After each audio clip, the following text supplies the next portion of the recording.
देश के सामने $5 ट्रिलियन इकोनॉमी का लक्ष्य रखा गया है और इसे हासिल करने के लिए देश की आंतरिक सुरक्षा सुनिश्चित करना बहुत ज़रूरी है। आंतरिक सुरक्षा सुनिश्चित करने के लिए सुरक्षा बलों समेत तमाम जांच एजेंसियों की महत्वपूर्ण भूमिका होती है। बीते 21 अप्रैल को ऐसी ही एक जांच एजेंसी जिसका नाम है राष्ट्रीय जांच एजेंसी यानी NIA, इसका 13वां स्थापना दिवस मनाया गया। इस समारोह में केंद्रीय गृह मंत्री बतौर मुख्य अतिथि शामिल हुए। NIA का गठन क्यों किया गया था, इसके क्या काम होते हैं, इसकी अब तक क्या क्या उपलब्धियां रहीं और इसकी किस आधार पर आलोचना की जाती है, जानेंगे इन्हीं सवालों के जवाब अपने आज के न्यूज़ दिस आवर में। अभिवादन और स्वागत है आप सभी का हमारे इस खास कार्यक्रम में। मेरा नाम है केसरी पांडे और आप देख रहे हैं धिया टीवी। दरअसल 2008 के मुंबई हमले के बाद आतंकवाद का मुकाबला करने के लिए एक ऐसी केंद्रीय एजेंसी की ज़रूरत महसूस की गई जिसके पास व्यापक अधिकार हो। इसीलिए राष्ट्रीय जांच एजेंसी का गठन किया गया।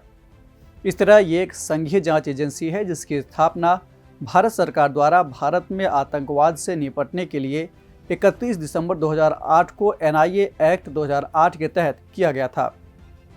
NIA के पास समवर्ती अधिकार क्षेत्र हैं जिससे इसे देश के किसी भी भाग में आतंकवादी हमले की जांच पड़ताल करने का अधिकार प्राप्त होता है। इसके जांच के दायरे में देश की प्रभुसत्ता एवं अखंडता को खतरा पहुंचाने वाले हमले, बम विस्फोट, हवाई जहाज तथा समुद्री जहाज और परमाणु संस्थानों पर किए जाने वाले हमले शामिल हैं। आतंकवादी हमलों के अलावा जाली मुद्रा, मानव तस्करी, ड्रग्स या मादक पदार्थ, संगठित अपराध, जबरन धन वसूलने आदि से संबंधित अपराध भी इसके अधिकार क्षेत्र में आते हैं।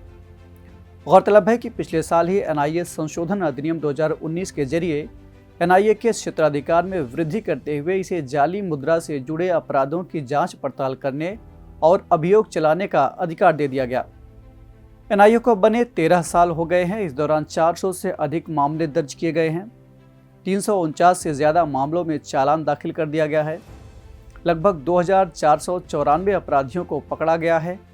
391 को सजा दिलाने में सफलता मिली है और 93.25% दोष सिद्धि का अनुपात रहा है।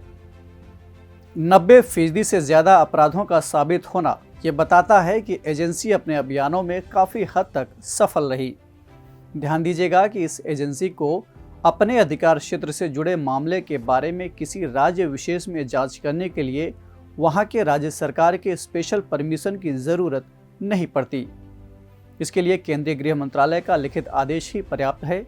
लेकिन NIA एक्ट की इसी आधार पर आलोचना की जाती है कि ये संघीय ढांचे के कॉन्सेप्ट का उल्लंघन करता है। दरअसल कानून व्यवस्था बरकरार रखना राज्य सूची का विषय है, जबकि कई मामलों में NIA राज्य के बिना अनुमति के ही दखल दे सकती है। इतना ही नहीं, ये अपने अधिकार क्षेत्र से जुड़े मामलों का स्वतः संज्ञान भी ले सकती है। इस एपिसोड में इतना ही और अब बारी है आज के सवाल की।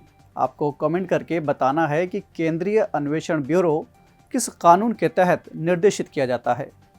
हम फिर मिलेंगे एक नए कार्यक्रम के साथ। तब तक के लिए पढ़ते रहिए और बढ़ते रहिए। नमस्कार।